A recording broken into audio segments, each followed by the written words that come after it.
If Cheamaka had known that the quiet stranger standing behind her in the rain that night was a man with a secret darker than the Lagos Lagoon. If she had known that accepting a forced marriage would tie her heart to a man who had tasted prison walls, betrayal, and blood.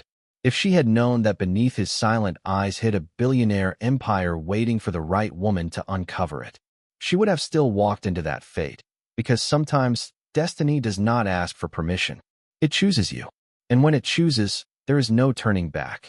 Welcome to Spiritual African Stories, the home of powerful folk tales, ancient mysteries, and unforgettable lessons passed down through generations. Here, we bring you emotional journeys, supernatural encounters, and deeply spiritual stories inspired by real African traditions and culture. If you love breathtaking storytelling, moral lessons, and cinematic African narratives, then you are in the right place. Make sure you like this video, subscribe, and turn on the notification bell so you never miss a new episode from Spiritual African Stories. Your support helps these timeless tales live on. The rain fell like broken glass from the sky, hard, fast, and relentless, hammering the rusted zinc roofs of Oshodi Isolo with the fury of a world that never learned to be gentle. The streetlights flickered faintly under the storm, struggling to stay alive, just like the girl running beneath them. Cheamaka ran barefoot, clutching the single nylon bag that held everything she owned in the world: one faded Ankara gown, a small Bible she never opened, her mother's scarf, and a photograph already losing its color. Her breath came in short, painful bursts. The cold rain soaked her short braided hair and glued her torn blouse to her skin. Behind her, the shouts grew louder. Catch her. She cannot run from her responsibility. Her uncle said she must marry today. She has no right to refuse. Their voices echoed like thunder, mixing with the sound of the rain and the growl of passing Danfo buses. Lagos was alive, impatient, unbothered by the suffering of one girl. Cheamaka dashed into an alley, her heart racing like a wild horse. She pressed her back against the wall, shaking, breathing hard. She smelled wet dust, smoke from roasted corn, and the sharp sting of burnt fuel from a nearby generator. She closed her eyes. She wished the darkness would swallow her. But it didn't. Something else found her first. A tall figure stood just a few feet away, silent under the heavy rain. He was wearing a black hoodie, the hood drawn low over his face. He did not move. He did not speak. He simply watched her, with a calmness that made the hairs on her arms rise. He shouldn't have been there. No one should have been in that alley. Yet he stood still, like a shadow that had taken human form. Cheamaka froze. Her nylon bag slipped from her fingers and hit the ground with a soft thud. For a moment, all she heard was rain. Then, "Who are you running from?" the man asked, his voice deep, steady, and strangely gentle. She swallowed hard. Her lips trembled. I don't know you," she whispered. He stepped forward, the rain sliding down his hood as if avoiding his face. He was tall enough to block the alley's weak light. "You don't have to know me," he said calmly. "Just answer the question." Cheamaka looked toward the street. The chasing voices were getting closer. She had no choice. "My uncle wants to force me into a marriage," she said in a shaking voice. He said I must follow the man today. He said I have no right to choose my life." The man raised his head slightly, but not enough for her to see his full face. "And you don't want the marriage," he said quietly. Cheamaka shook her head quickly, her eyes filling with tears. "No, I don't even know the man. They said he just came back from prison. They said he has money and he needs a wife immediately. But I don't want that life. I want to finish school. I want to work. I want to be free." The man breathed in deeply, his shoulders rising slowly. The scent of rain and danger wrapped around him like a second skin. "Freedom," he murmured. "It is a heavy price for someone like you." Before she could ask what he meant, the voices burst into the alley. "There she is. Grab her. She cannot run." Cheamaka gasped. Her legs weakened. They would catch her. They would drag her away. Her life would end tonight. Then, the man in the black hoodie moved. It happened so fast she barely saw it. He stepped in front of her, shielding her with his body. He didn't raise his hands.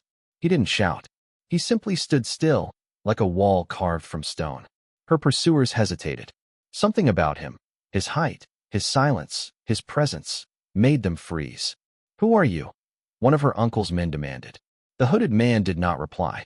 Instead, He turned his head slightly, not enough to reveal his face, but enough to show them his eyes. Cold, sharp, not angry, but tired of the world. The type of eyes a man returns from prison with. The type of eyes that warn you. This is not someone you threaten. Even the rain seemed to pause. One man swallowed. "Yes, sir, we don't want trouble. The girl belongs to her uncle. This is a family issue." The stranger's voice was quiet, yet it carried through the storm. "She does not belong to anyone. Her uncle. He does not own her. But he arranged." "I said she does not belong to anyone." The men looked at one another, confused and sweating under the cold rain. Finally, one tried to speak again. "Please just let us take her." The hooded man stepped forward, and the entire group stepped back. He didn't threaten. He didn't raise a fist. He didn't shout. He didn't have to. Something about him spoke louder than any words. "Leave," he commanded. They left, running. Cheamaka watched them disappear, her body shaking from shock. The hooded man remained still until the last voice faded into the storm. Then he turned to her. "You should not run alone at night," he said simply. She blinked at him, still trembling. Why did you help me?" He paused. For a moment, the rain softened around them. His shoulders dropped slightly, as though the weight he carried was heavier than the night itself. "Because no one helped me," he said. The words struck her like a blade. He reached down, picked up her nylon bag, and handed it to her gently, as if it was something precious. She hesitated. Then she took it. He turned away, preparing to walk into the darkness. "Wait," she called softly. "What is your name?" He paused. He did not turn. His voice was almost a whisper. "Obiora." A chill crawled down her spine. Her uncle's men had said the man she was meant to marry had just come out of prison. They had said his name was Obiora. Her heart thundered. You are the man they want me to marry." He stopped. He didn't turn. "That depends on one thing," he said. "What thing?" she whispered. "Your choice." The rain fell silently between them. The storm grew softer, as though the sky was listening. "What if I choose no?" she asked faintly. Obiora exhaled long and slow, a sound that carried too many stories she didn't know yet. "Then I will walk away, and you will never see me again." "What if I choose yes?" For the first time, she saw a faint movement at the corner of his mouth, almost a smile, but not quite. "Then your life will never be the same." He walked away, disappearing like a shadow swallowed by the alley. Cheamaka stood alone, trembling, wet, broken, confused, and more terrified than when the men chased her. Because she realized something. The stranger she feared was no longer the men running after her. It was the man who walked away. The ex-convict. The mystery. The man with eyes full of scars and secrets. Obiora. And without knowing it, she had just stepped into the beginning of a story that would change Lagos forever. Cheamaka stood in the alley long after Obiora disappeared, her fingers trembling around the nylon bag he had picked up for her. The rain softened into a mist, but her heartbeat did not. It thudded violently against her ribs, refusing to calm. Obiora. The name echoed inside her head like a bell struck in a dark cathedral. The man her uncle wanted her to marry. The man rumored to have walked out of prison only weeks ago. The man everyone feared more than the police. The man who saved her life tonight. She should have run. She should have hidden. She should have screamed. But she couldn't move. Instead, she found herself replaying his words. "Because no one helped me. Your choice. Then your life will never be the same." Why did those words feel heavier than chains? She pressed her hand to her chest, feeling the rapid pulse beneath her palm. The fear she felt wasn't the kind that came from danger. It came from confusion. Danger was familiar. Danger she understood. But Obiora was an unknown she couldn't explain. Her mind raced back to the stories whispered in hushed tones around her uncle's compound. Stories of the man who refused to speak about his prison years. The man who returned with scars no one could explain. The man who rejected every bride offered to him. Until suddenly, for reasons no one understood, he said yes. Yes, to her. The poor orphan girl with nothing. The girl with no dowry. The girl with no family left. Why her? Her stomach tightened painfully. "I need to get away from here," she thought. But where? She had no money, no phone, no safe place to run to. The small tailoring shop where she worked closed hours ago. Her friend Gloria lived too far, and there was no transport this late. The rain-soaked street around her was growing quieter, more dangerous with each passing minute. She hugged her bag to her chest. I have to go home, she whispered to herself. Not because she wanted to, not because she was safe there, but because it was the only place she could go. She stepped out of the alley, her legs weak, and began walking toward the only home she had ever known, even if it was a place filled with resentment and bitterness. When she reached the compound, the gate was slightly open, meaning her uncle and his men had returned already. Her heart squeezed. She stepped inside quietly. The house smelled like kerosene, old wood, and anger that never seemed to leave.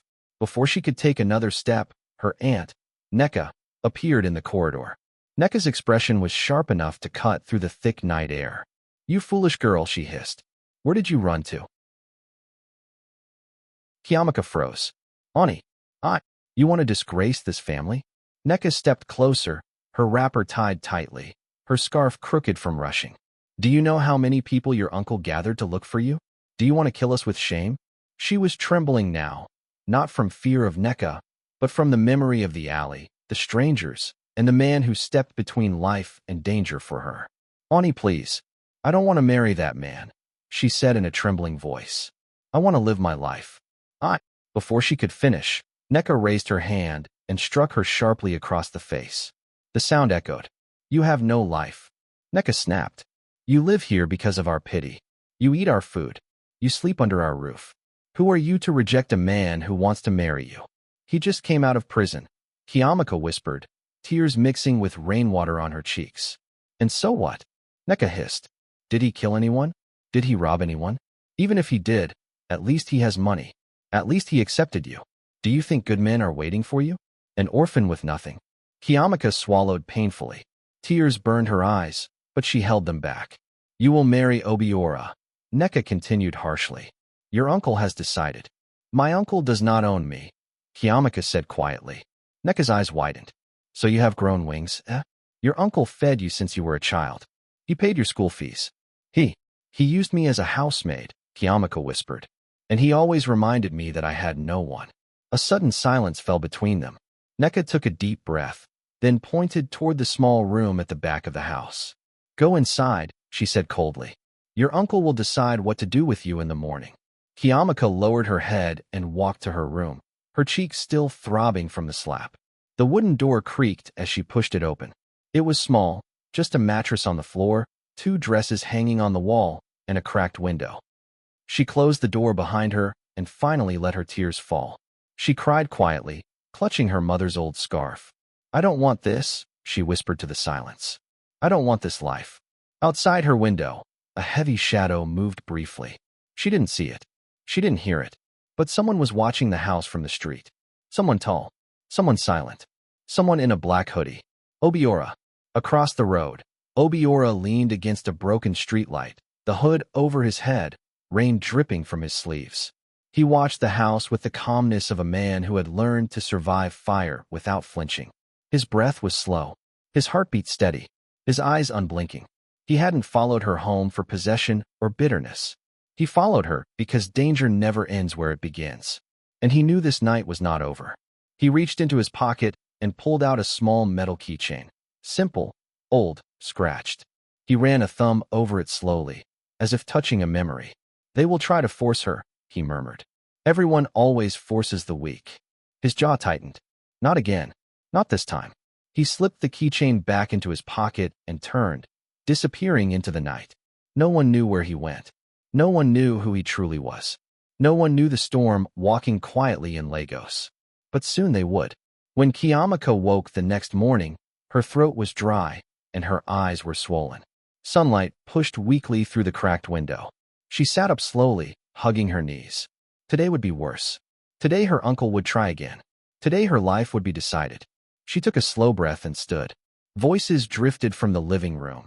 Her uncle, Mr. Nedu, with his deep, impatient tone. She must marry him, he said. We are not discussing it again. Then Neka's voice, lower, urging.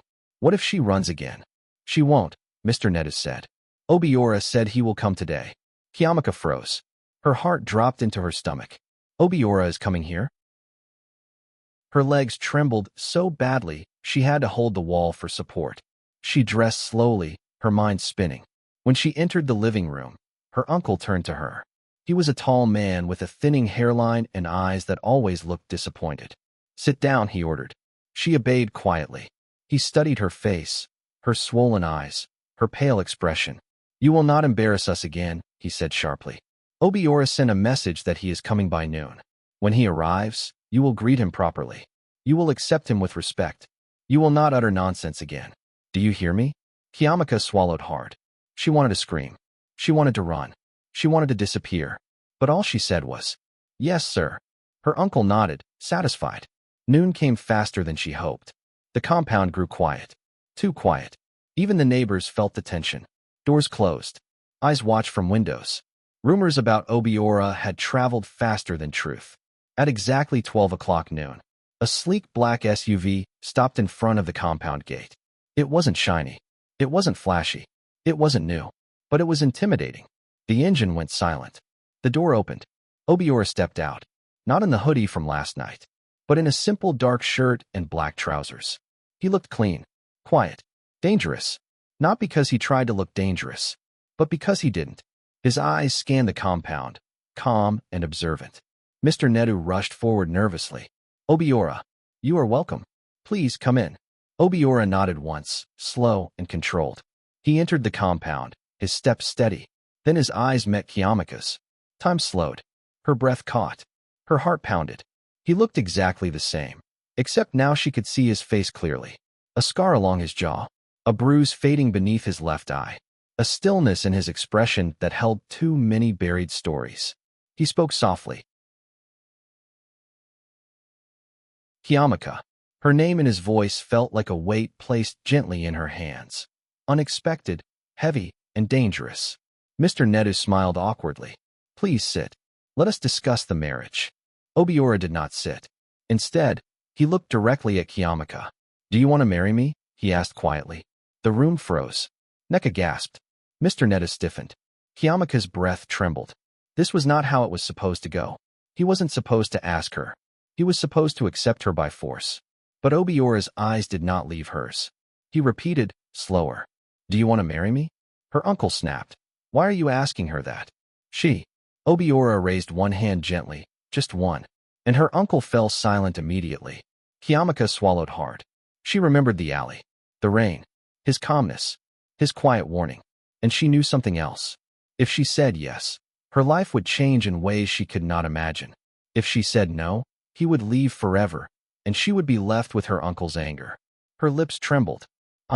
I don't know," she whispered. Obiora nodded slowly. "That is a valid answer," he said, "but not complete." He took one step toward her, one step that changed the air in the room. "Fear is not a decision," he said quietly. "Confusion is not a decision. Pressure is not a decision. So I will ask again." He paused, letting silence fill the space. "Do you want this marriage?" Her heart hammered. Her hands trembled. The room felt too small, too hot, too silent.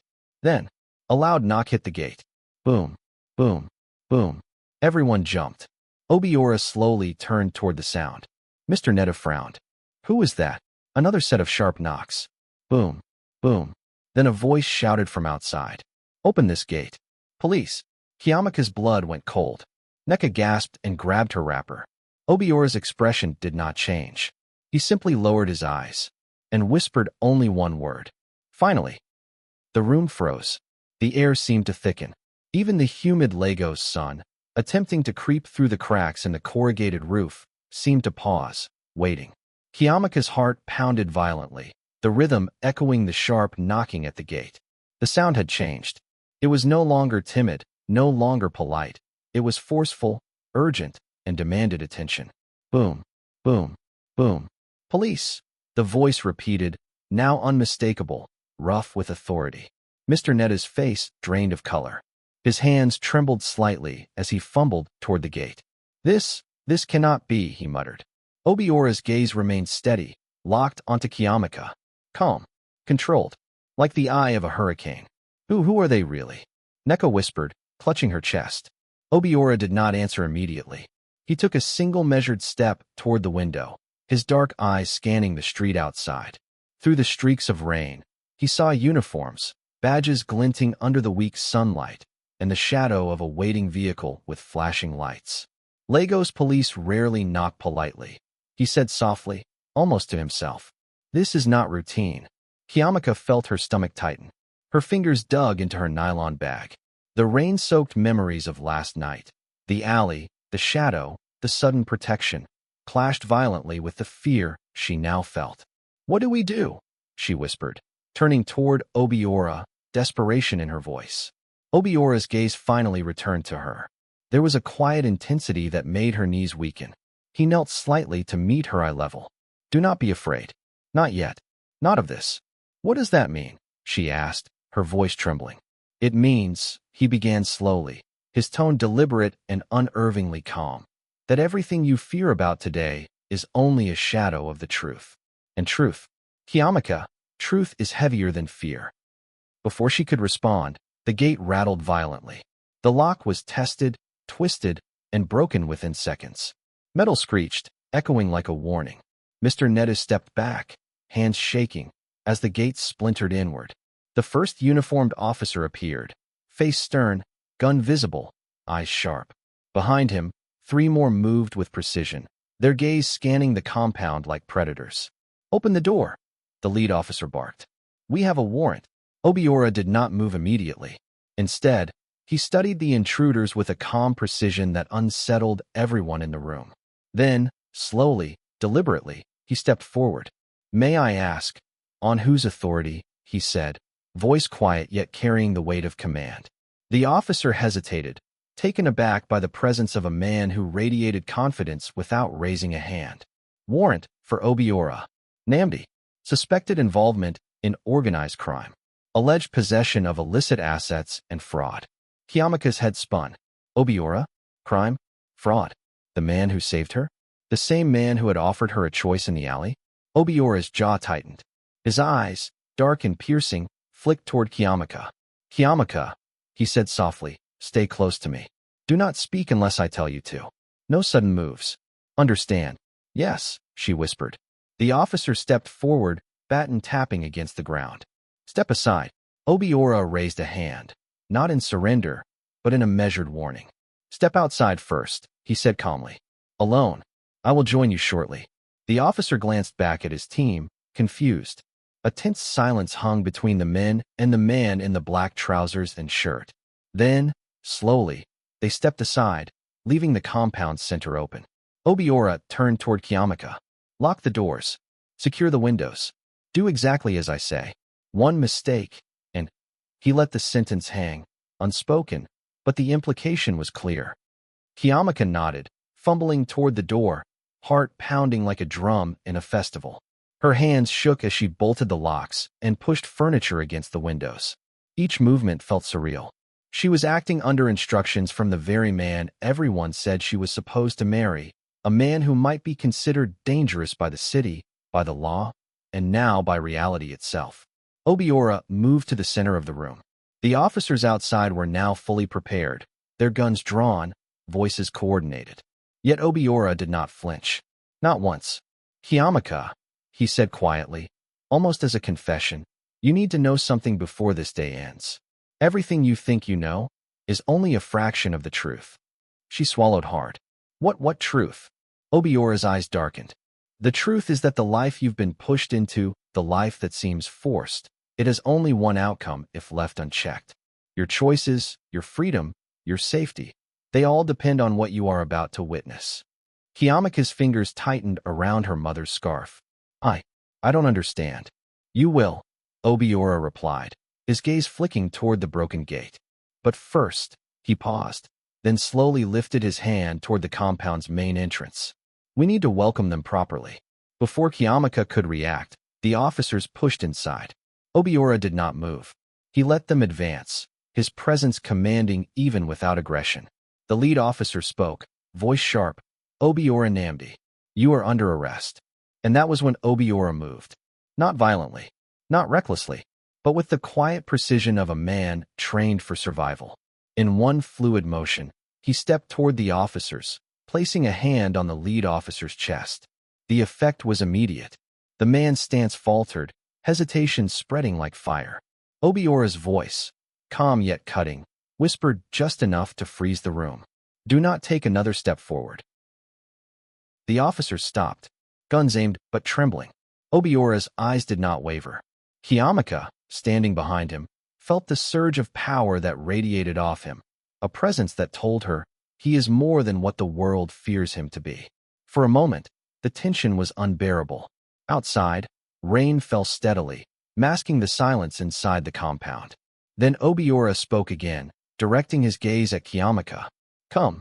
He moved toward the broken gate. Without hesitation, she followed.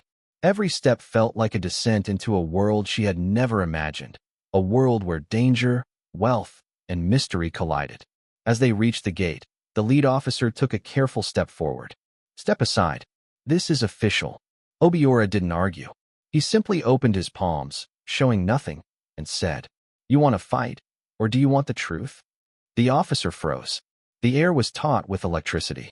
Every instinct screamed for compliance, yet every rational thought faltered. Cheamaka's hand gripped Obiora's arm. His calm presence steadied her trembling form. Then, as if unveiling a secret the world was not ready for, Obiora slowly pulled back his jacket, revealing beneath it a crisp, tailored suit, dark, expensive, and immaculate. A subtle emblem on the cuff caught the sunlight. Cheamaka's breath caught. This was not the man they thought he was. The ex-convict. The dangerous shadow of Lagos streets. The man her uncle feared and spoke of in hushed tones. He was not just Obiora Namdi. He was a billionaire CEO, disguised in the simplest garb, walking among fear and lawlessness, untouchable and in control. Her world tilted. Her heart pounded with confusion, fear, and an unexplainable curiosity. She realized something her mind refused to admit aloud. This was not merely a marriage. This was a story that would redefine her life forever. Obiora's eyes met hers once more. Cheamaka, now make your choice. The officers hesitated. Neka gasped. Mr. Neda trembled. And Cheamaka understood. Whatever she said next, nothing would ever be the same. Cheamaka's throat felt dry, her heartbeat pounding so hard she thought it would escape her chest. The officers outside shifted nervously, their weapons still raised, but their authority faltering in the presence of the man who had saved her and now stood revealed as more than anyone could have imagined. Her uncle, Mr. Nedu, paled, sweat forming beads along his temples. Neka clutched her wrapper tighter, whispering prayers under her breath. Cheamaka's hands trembled as she gripped the edge of the gate. She wanted to run, to hide, to disappear, but the fear that gripped her now was different. It was the kind of fear that demanded clarity. Obiora's gaze never wavered.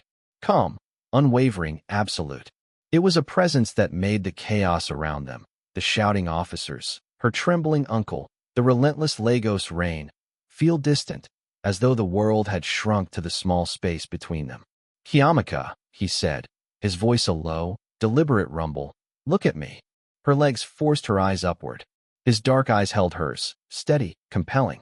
Every story she had ever known about him.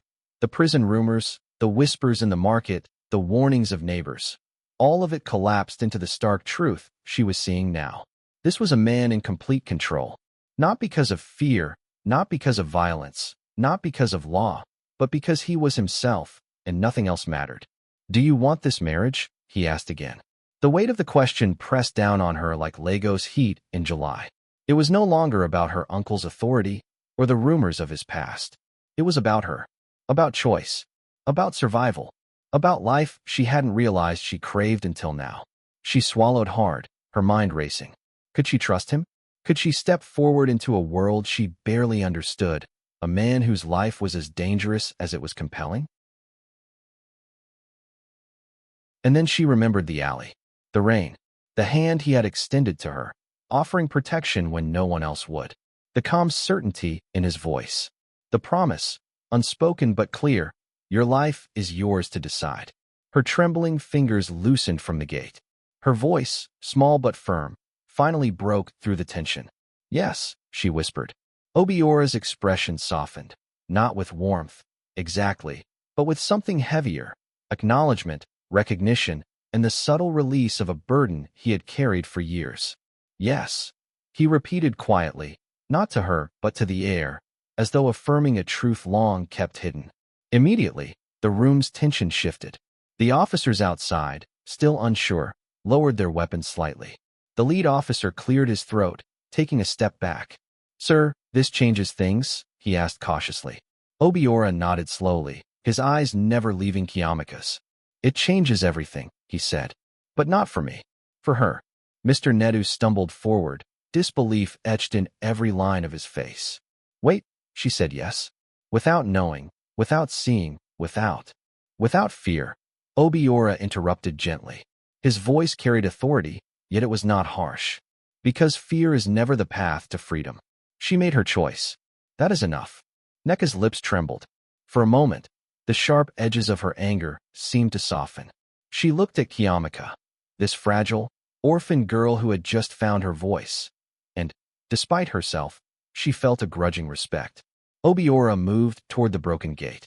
With a single gesture, he signaled the officers outside. "Leave the compound," he said, calm and final. "You've done your duty. This girl is under my protection." The officers hesitated, uncertain. But the quiet command in his voice left no room for negotiation. Slowly, they backed out, leaving the compound under Obiora's control. The clicking of boots on wet concrete faded into the distance, leaving only the faint patter of rain and the city's distant roar. Cheamaka followed him inside, heart still racing. Every step she took beside him felt surreal, like walking through a dream she wasn't sure she deserved. He finally turned to her, his sharp features softened by the weight of unspoken history. "I will not lie to you," he said quietly. "Life with me will not be easy. You may be afraid. You may not understand. But what you must know is this. I will protect you. I will respect your choice.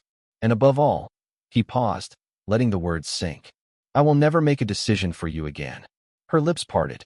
She wanted to speak, but no words came. Only the steady rhythm of the rain, and the unshakable presence of the man before her, answering fears she hadn't realized she had. The day stretched into afternoon. The storm outside had begun to fade, leaving streets glistening under the sunlight. Lagos seemed to breathe again, unaware of the quiet revolution that had just unfolded in a small, unremarkable compound. Obiora led Cheamaka to a small room in the house, a room he had prepared for her. "Rest here," he said. "You'll need your strength. Things will move quickly now." She nodded silently.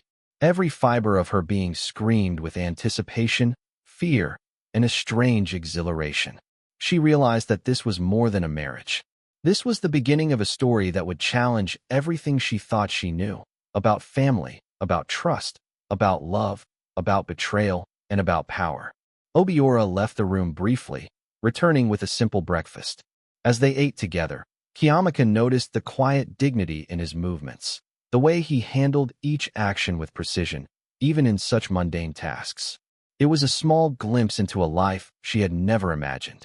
And as the sun set over Lagos, painting the city in shades of gold and shadow, Cheamaka understood something fundamental. She had stepped into a world far larger, far darker, and far more extraordinary than she could have imagined. The Lagos sun rose slowly over the bustling city, casting golden streaks across the narrow streets of Oshodi Isolo.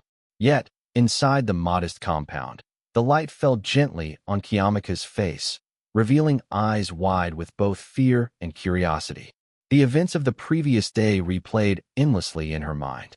Obiora had been calm, unshakable, protective, and terrifyingly powerful.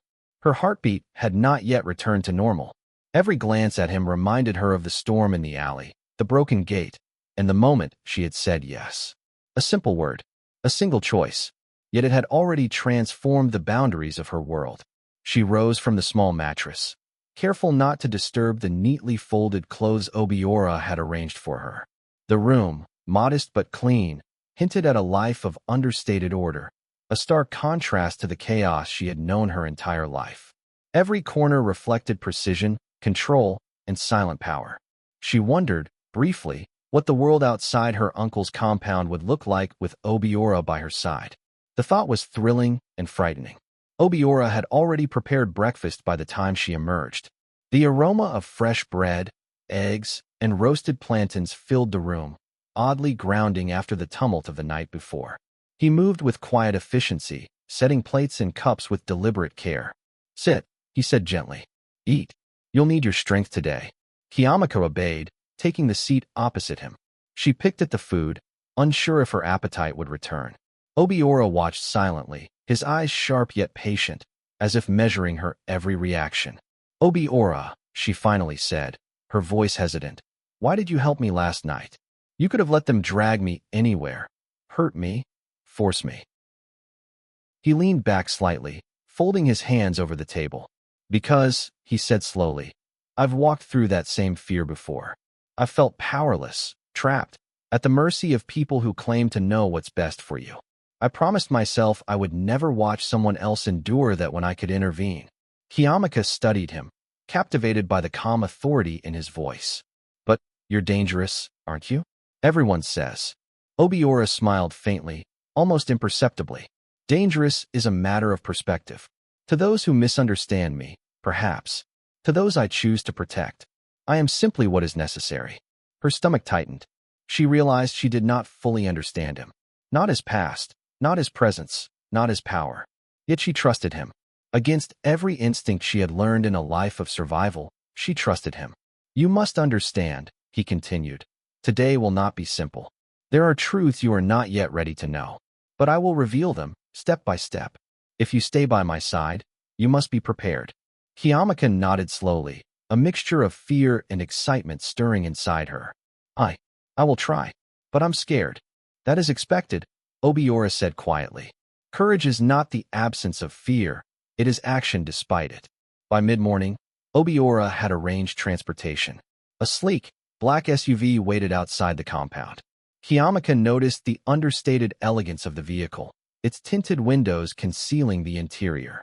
Obiora opened the door for her with a quiet precision, and she climbed in, feeling a thrill of both nervousness and awe.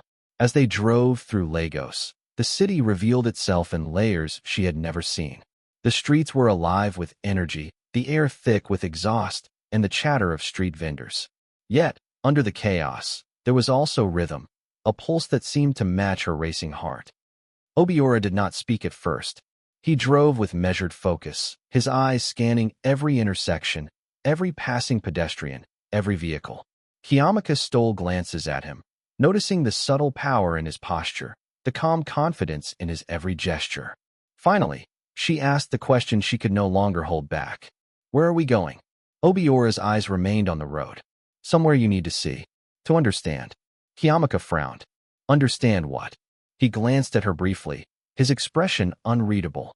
That the world is larger than your fears, and that the choices you make define who you will become. Her stomach tightened.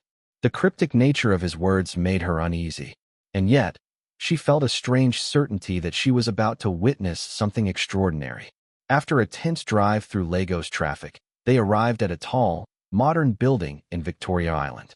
Its glass facade reflected the sunlight, and the security guards at the entrance moved with disciplined precision. Cheamaka's eyes widened. This is yours, she asked, barely above a whisper. Obiora nodded. Part of it. Welcome to the headquarters of Namdi Holdings. Her mind struggled to process the scale. The rumors she had heard about Obiora, the man from prison, did not align with this reality. Here, in front of her, stood the proof that appearances could be deceiving. Inside, the building was immaculate. Every surface gleamed, every corridor was perfectly aligned, and employees moved with quiet purpose. Cheamaka felt a mixture of awe and intimidation. She had never stepped into a space like this. Her entire life had been confined to small rooms, narrow streets, and the harsh realities of survival.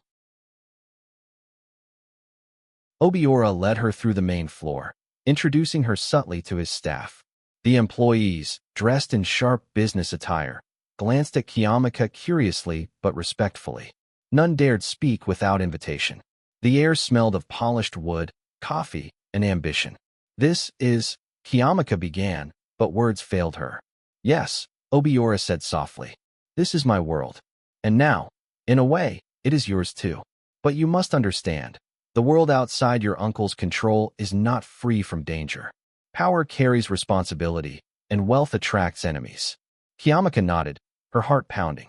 She realized she had stepped into something far bigger than a marriage. This was a world of influence, secrets, and unspoken threats. Obiora paused, turning to her fully for the first time since leaving the compound. Cheamaka, you must promise me one thing. No matter what you see, no matter what you hear, never act out of fear. Fear can destroy decisions faster than any enemy. I promise, she whispered, gripping the edge of her dress. A faint, unreadable smile crossed his face. Good.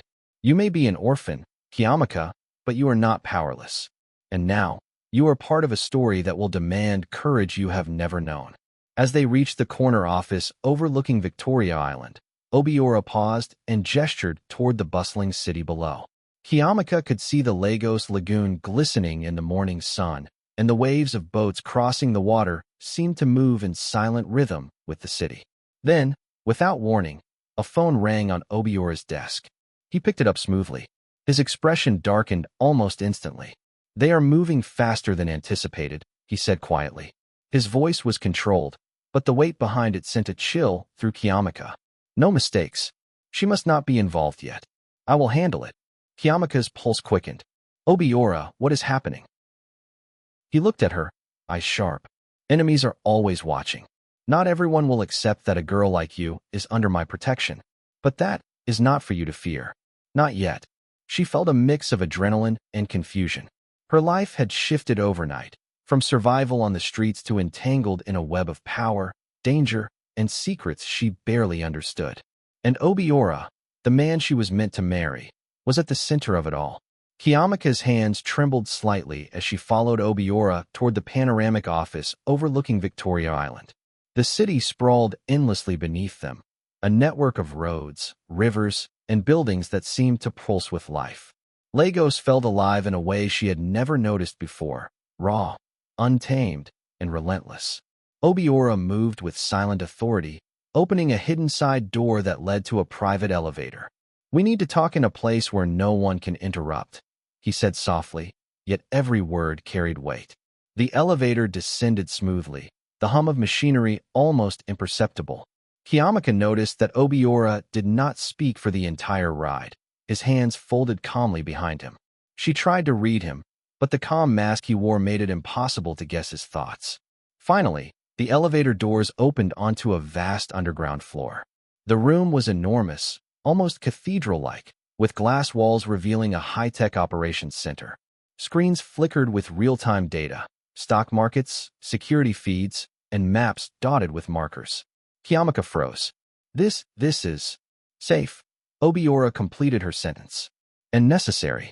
You need to understand the scale of my world before you can truly see the dangers outside.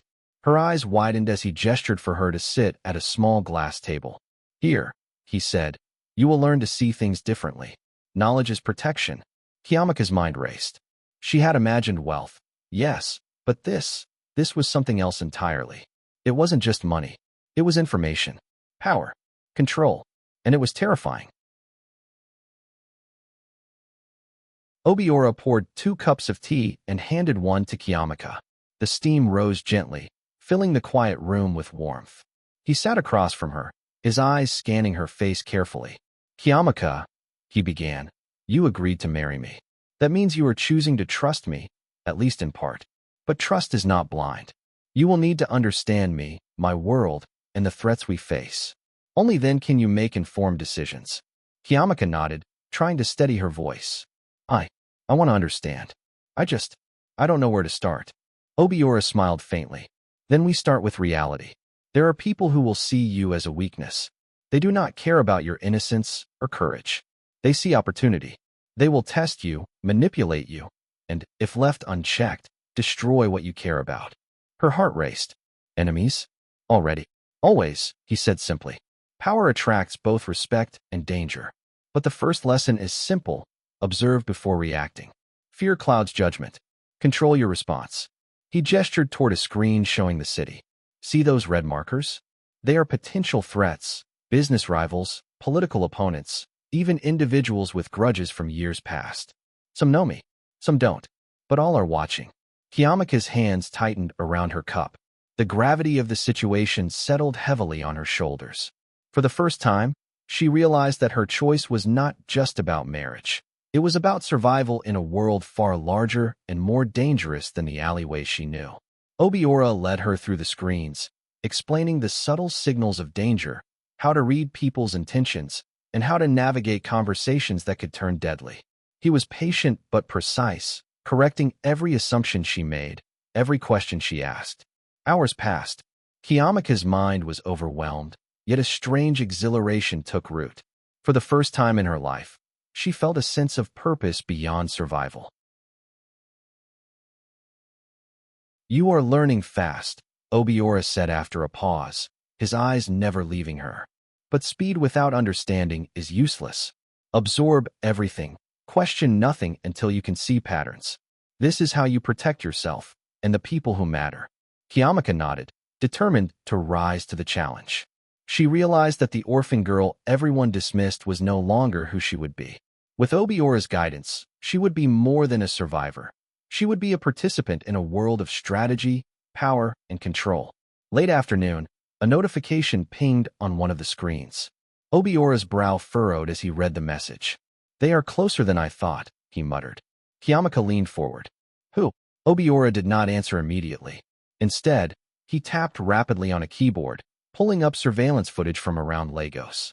Her heart skipped as she recognized the faces, figures in plain clothes, watching, waiting. One man's features were all too familiar. Her uncle, Mr. Nedu, speaking quietly to someone outside the compound. "They underestimated me," Obiora said quietly. "And they underestimated you. Your uncle is not just a guardian. He has his own ambitions, his own calculations. He will try to control what he thinks is yours. We must act carefully." Cheamaka's stomach turned. The realization struck hard. Her family, the people she thought she could trust, were already part of the danger she had fled. Obiora reached for her hand. "Do not fear. This is why I prepared you today. Knowledge is your armor. You understand more than they realize." Her pulse quickened. She knew he was right. And yet, the thought of betrayal, so close to home, sent a chill down her spine. Obiora leaned back in his chair, eyes thoughtful. "You see, Cheamaka, loyalty is not demanded. It is earned. And in my world, every word, every gesture, every decision is tested. Today, you will witness your first test, not of courage, but of observation. Watch carefully." He pressed a button, and the screen revealed a live feed of their compound. A group had arrived, men in plain clothes, moving with precision, but clearly not from law enforcement. Cheamaka's eyes widened in recognition, her uncle's associates.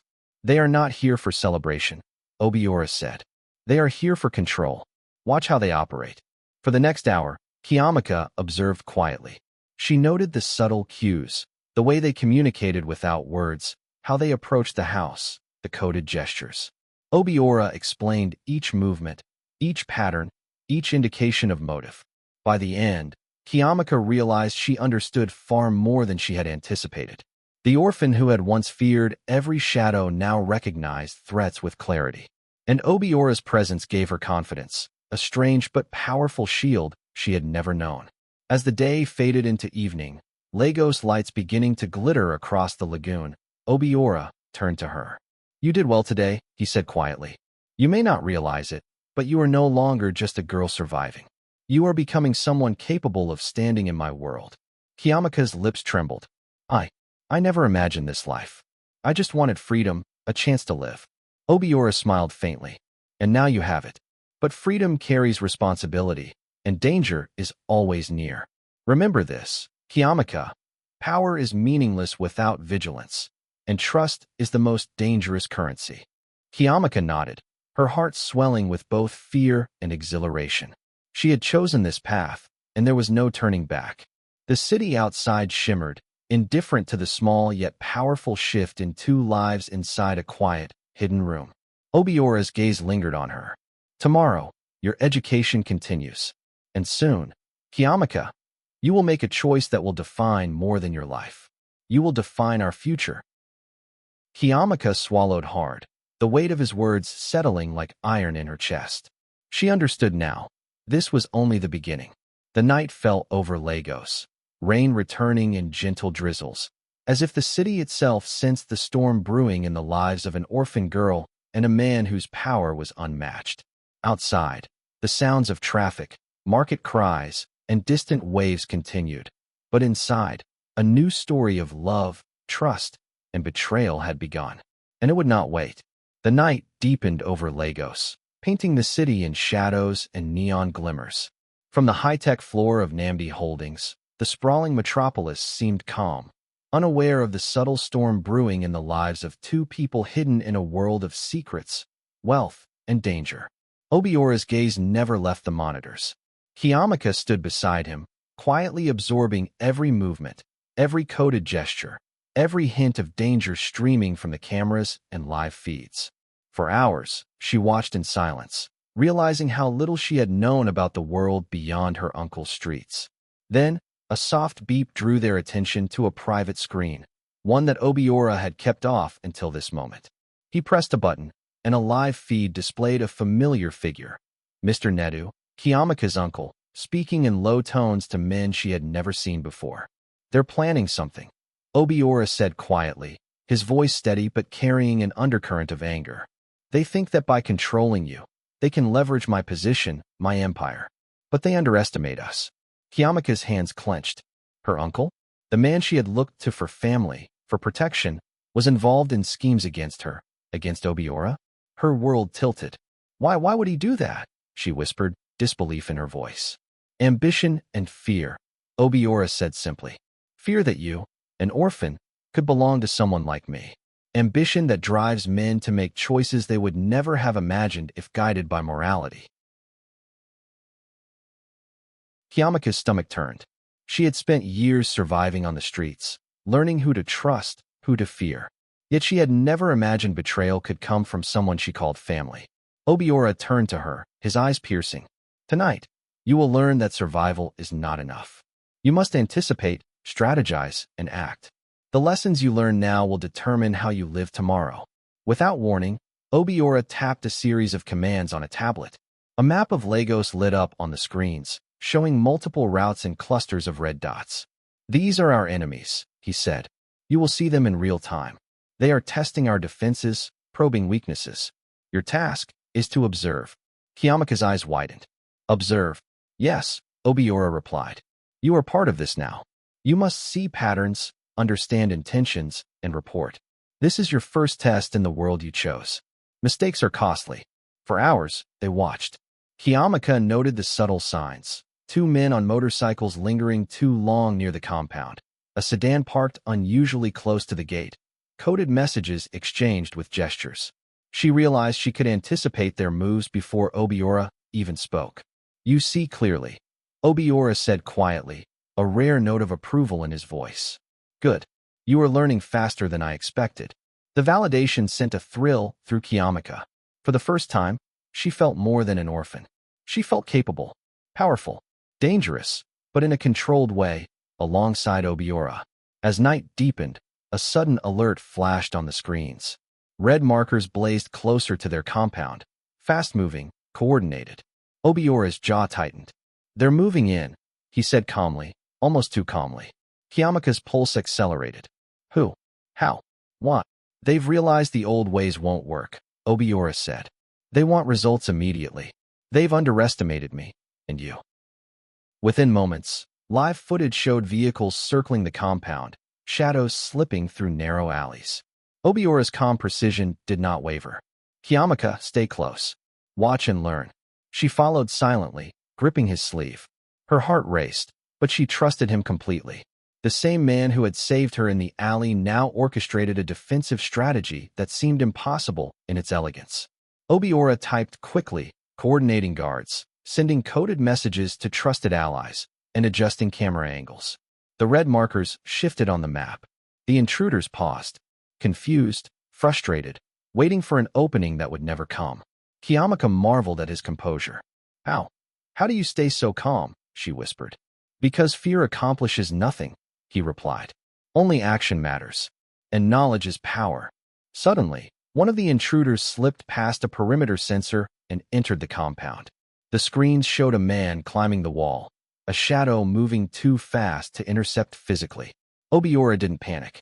He moved with precision, pressing a button to lock down entrances, activating silent alarms, and alerting security teams strategically. The man froze, realizing he was trapped in a maze he didn't understand. Cheamaka watched, amazed. He's like a ghost, she said. How do you? Obiora didn't answer immediately. He simply observed, then gave a single, almost imperceptible signal.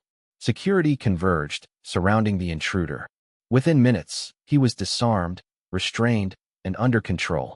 Never underestimate control, Obiora said calmly, turning to her. Power is not only about strength. It's about precision, timing, and patience. Cheamaka nodded, her mind racing. She was no longer a bystander. She had witnessed a glimpse of a world where danger was constant, yet mastery could prevail. After the intruder was secured, Obiora led Cheamaka back to the underground office. The adrenaline of the night still pulsed in her veins, but now it was mingled with awe and a growing connection to the man beside her. You performed well today, Obiora said quietly, offering her a chair. You observed, you learned, and you remained calm. That is more than most could do under pressure. Cheamaka lowered her eyes, feeling a mixture of pride and vulnerability. I couldn't have done it without you. Obiora's gaze softened slightly. Perhaps, but tomorrow, you will rely on yourself even more. You must trust your instincts, your judgment, your choices.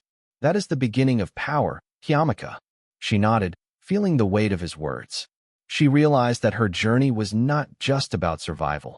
It was about becoming a partner in a world of influence, danger, and strategy. For the first time, she felt a flicker of something she had never dared feel before: hope. As Lagos slept beneath a blanket of stars, Cheamaka sat beside Obiora, watching the city shimmer through the high-rise windows.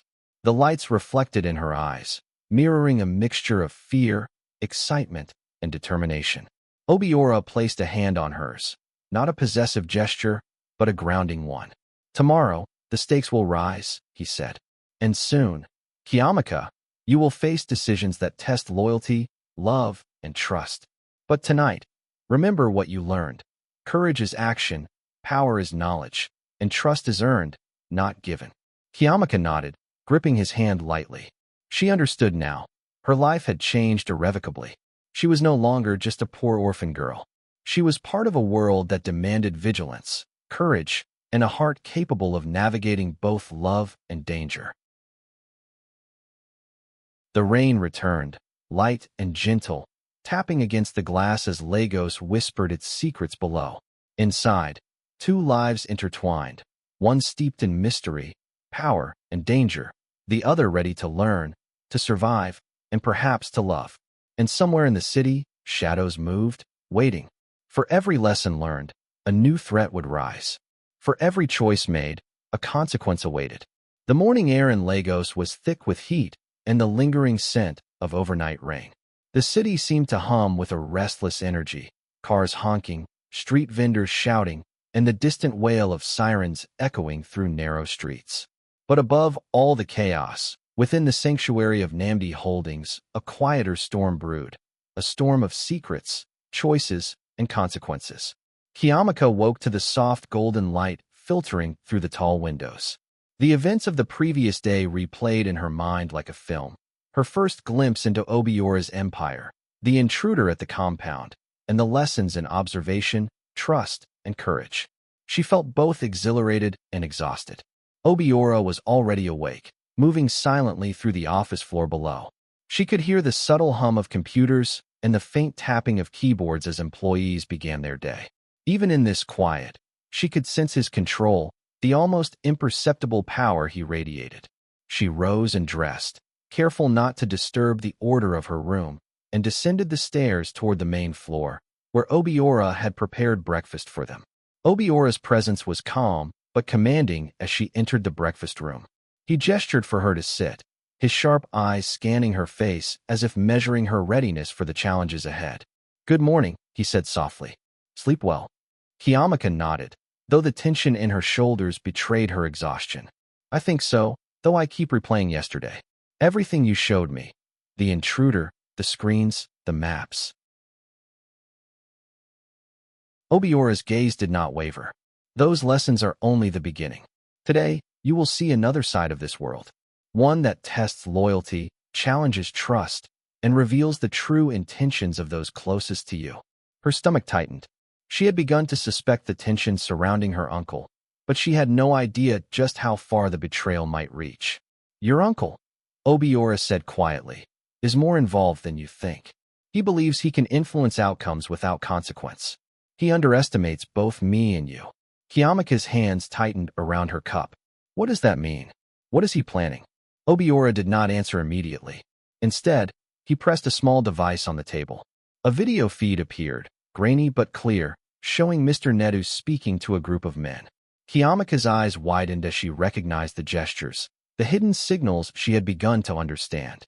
They're planning to intervene in our lives, Obiora said, his voice steady but quiet, almost ominous. You are at the center of their plan, whether you like it or not. Cheamaka's heart pounded. She realized now that her choice to trust Obiora had placed her directly in the path of danger, closer than she had imagined. By mid-morning, Obiora led Cheamaka to a secure meeting room within the building. The room was minimalist, yet the technology within it suggested it could withstand both physical and digital intrusion. This is where strategy begins, Obiora said. You must understand alliances. Not everyone you meet will have your best interest at heart, and some will appear to help while secretly undermining you. Before Cheamaka could respond, the door opened. A woman entered, a sharp, poised figure with eyes that seemed to weigh both Obiora and Cheamaka instantly. Chiasam, Obiora said quietly, meet Cheamaka. She is new to our world. Today, she begins learning about trust, observation, and survival. Chisam's eyes flicked toward Cheamaka, assessing her silently. Welcome, she said, voice smooth and measured. You'll need to learn fast. The city is not kind to those who hesitate. Cheamaka felt a chill. There was something in the way Chiasam spoke, something controlled yet dangerous, like a predator masking intelligence behind calm politeness. She nodded, unsure if she should trust this new ally. Obiora noted her hesitation. Observation, Cheamaka. Watch closely. Learn intent. Do not act prematurely. Cheamaka swallowed hard. She was beginning to realize the truth of his words. In this world, every face could mask deception, and every gesture could conceal hidden motives. Obiora pulled up a series of feeds on a wall of monitors. Chiasam moved to his side, speaking softly and pointing to various locations and people across Lagos. They think they control the streets, Chiasam said, but they do not. Intelligence, patience, and precision, that is the true currency here. Cheamaka listened intently, trying to follow every subtle point. Her eyes darted between Obiora, Chiasam, and the monitors. Then came the alert, another intruder near the compound. This time, it was subtle, someone pretending to be a maintenance worker, blending into the flow of the city, moving with casual ease. Cheamaka's pulse quickened. She recognized the patterns immediately, remembering Obiora's lessons. The intruder's gestures were deliberate, calculated, and intended to test the defenses. Obiora did not move immediately. He watched her instead. What do you see? Cheamaka pointed, heart racing. Hey, he's approaching the east gate, pretending to carry tools. He's observing the guard's rotation. He's testing for weakness. Obiora's eyes narrowed slightly, impressed. Correct. Now, what is his next move likely to be? Cheamaka hesitated for only a moment. He will signal, wait for distraction, then attempt entry near the west wall. If he can't, he'll retreat. Obiora's lips curved faintly. Well done. This is how survival begins. Anticipation, analysis, and action without fear. The intruder moved as Cheamaka predicted. Within minutes, Obiora's team intercepted and neutralized him. Cheamaka exhaled, realizing the gravity of her growing skills. She was no longer passive. She was learning to anticipate danger, to act decisively, to survive in a world ruled by intelligence, not emotion. Later, as the tension eased, Obiora invited Cheamaka to walk on the rooftop terrace of the building. The city sprawled endlessly below, lights flickering as the sun dipped toward the horizon.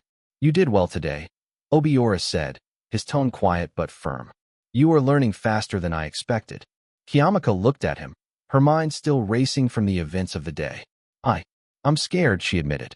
Not just of the city or the enemies, but I'm scared of trusting anyone, even you. Obiora studied her for a moment. Fear is natural. Trust is not given, it is earned. But know this, Cheamaka, I would never ask you to put yourself in harm's way without reason. You are part of this world now, and I will protect you. Her heart beat faster. There was something in his calm confidence, in the subtle warmth of his words, that made her feel safe even as the city around them pulsed with unseen threats. For the first time, she realized that trust was not about believing someone would never hurt you. It was about believing someone would fight for you, even when danger threatened. Suddenly, Obiora's phone vibrated. His expression darkened. "We have a problem," he said, voice low and tense. Cheamaka leaned closer. "What is it?" "Your uncle," Obiora replied. "He has aligned with someone I thought neutral. They plan to force you into a position that could compromise everything we've built. We must act tonight." Cheamaka's mind reeled. Her uncle, her family, was part of the danger she had been running from. And now, she realized, nothing was as simple as protection or obedience. Every relationship, every choice, every gesture could be a threat or an opportunity. Obiora reached for her hand, steadying her. "Tonight, Cheamaka, you will see why I asked you to observe, anticipate, and learn. You will see why your choice yesterday matters. Not just for us, but for your future." Cheamaka nodded, determination and fear mingling in her chest. She had stepped into a world of wealth, power, and danger, and now the true lessons would begin, lessons in loyalty, betrayal, and the fine line between love and strategy. As the sun disappeared behind the Lagos skyline, casting the city in twilight, Cheamaka realized one undeniable truth. The life she had chosen, the life that had chosen her, would demand everything: courage, wisdom, and trust. And as night fell, shadows shifted across the city, waiting. Because in Lagos, every choice had consequences, and betrayal was always closer than it appeared. Night had fully settled over Lagos. The city lights shimmered across the lagoon, casting golden reflections on the restless waters. The air was thick, carrying both the scent of the ocean and the faint smoke from the city streets. From the high-rise of Namdi Holdings, the metropolis below seemed indifferent to the storm about to unfold within the lives of Cheamaka and Obiora.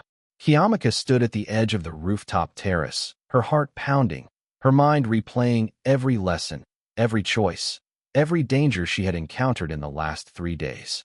She could still see the intruders, the shadowy figures her uncle had colluded with, and the subtle, dangerous control Obiora wielded over every situation. She had grown in ways she could hardly believe. From a poor, orphan girl surviving street life to a young woman capable of reading patterns, anticipating threats, and understanding power, Cheamaka had transformed. But transformation always came with a price. Obiora appeared behind her, silent as ever, yet his presence filled the space like a tangible force. "You've learned much," he said quietly. "But tonight, the test will be unlike anything before." Cheamaka turned to him, determination and fear mingling in her gaze. "I understand. Whatever comes, I'm ready." Obiora's lips curved slightly, not quite a smile. "Ready or not, this is the moment that defines everything: trust, loyalty, courage, and love." Within minutes, Obiora's monitors lit up with activity. Multiple intruders had entered the vicinity of the compound. Among them, Cheamaka recognized a familiar figure, her uncle, Mr. Nedu, moving with precision and intent. Cheamaka's stomach twisted. He's doing it. He's really trying to take control. Obiora nodded. "Yes, he believes he can manipulate your choice, your life. But he underestimates your growth, Cheamaka. And he underestimates me." The tension was palpable. Cheamaka had anticipated threats before, but this was different.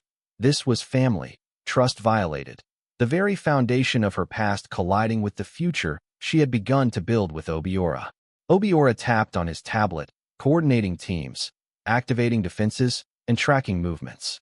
The intruders moved like shadows, weaving through alleys and side streets, attempting to exploit every perceived weakness. Cheamaka's eyes darted across the screens. She noticed subtle signals.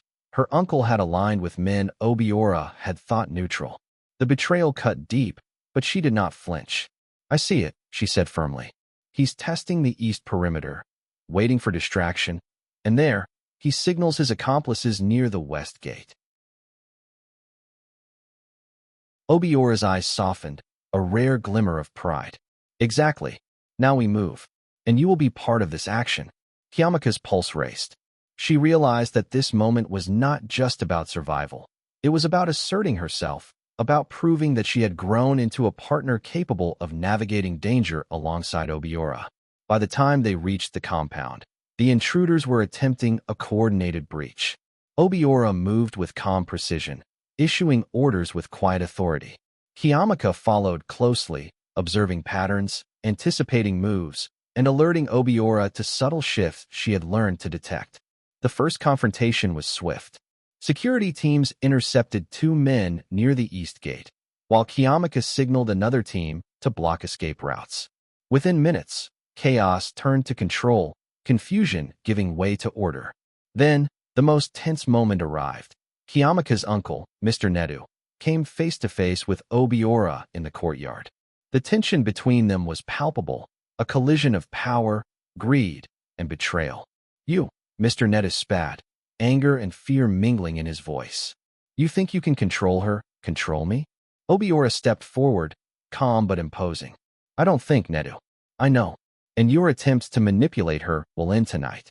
Cheamaka stepped beside Obiora, her voice firm. Uncle, your control over me ends. I choose my life. I choose to stand with him, not you. Mr. Nedu faltered, disbelief and fury flashing across his face. For the first time, Cheamaka felt the weight of her own power, the authority that came from her choice. The final moments of the confrontation were tense, cinematic. The intruders, seeing their plan fail, attempted one last move, blinding speed, desperate and reckless. Obiora and Cheamaka moved in coordinated precision, guiding security to intercept each threat. Cheamaka's instincts were sharp. She directed a team to block a potential escape route, anticipating the intruders' actions. Obiora executed his own plan with surgical accuracy, neutralizing the threat without bloodshed, relying on strategy rather than brute force. By the time the night ended, the compound was secure. Mr. Nedu and his accomplices were restrained, their betrayal exposed and contained. Cheamaka realized the full weight of her choice. She had survived danger, anticipated betrayal, and, most importantly, exercised her newfound power and trust. In the quiet after the storm, Obiora and Cheamaka returned to the rooftop terrace. The city glittered below, Lagos unaware of the drama that had unfolded above its streets. Obiora placed a hand gently on Cheamaka's shoulder. You did well, he said, voice low and steady. Not just in observation or strategy, but in trust, in courage, and in standing for what you believe in. Cheamaka's eyes filled with emotion. I was scared, but I felt strong. I realized, I can choose my life. And I choose this life, with you. Obiora studied her, the faintest hint of warmth in his eyes. Cheamaka, you are no longer an orphan. You are a partner. Not because of blood, not because of circumstance, but because you proved yourself capable of choice, of loyalty, and of courage. Cheamaka stepped closer, the intensity of the night giving way to intimacy. I trust you, she whispered. And I know, I'm ready for whatever comes next. Obiora nodded, placing a gentle hand over hers. Then we begin the next chapter together. Whatever challenges await, we face them side by side. The city below continued to hum, but for the first time, Cheamaka felt truly alive, empowered, loved, and in control of her destiny. Weeks later, Lagos had returned to its restless rhythm, but within Namdi Holdings, a new order had emerged. Cheamaka had fully adapted to her role, not just as Obiora's partner, but as a young woman who commanded respect, observed danger, and made choices with clarity and courage. Her uncle had been dealt with, his betrayal neutralized, and her enemies subdued. Yet Cheamaka knew that in a city like Lagos, vigilance was eternal and trust remained precious. Obiora stood beside her one evening, overlooking the lagoon. This is only the beginning, he said softly. Power, love, and loyalty, they are tests you will face every day. Cheamaka smiled, a mixture of determination and contentment. Then I am ready, she replied. The Lagos skyline shimmered in the fading light, a city of endless possibilities, dangers, and stories waiting to be written. And in that city, a poor orphan girl who had once known only fear now stood, strong and fearless, beside a man whose past had been dark, but whose present and future was defined by choice, courage, and love. Together, they faced the night. Together, they faced the world. And together, they would write a story of trust, loyalty, and the extraordinary power of choosing one's destiny. And so, Cheamaka's journey from a helpless orphan to a powerful, fearless woman came to a thrilling chapter tonight. But in a city like Lagos, danger never truly sleeps, and trust can always be tested.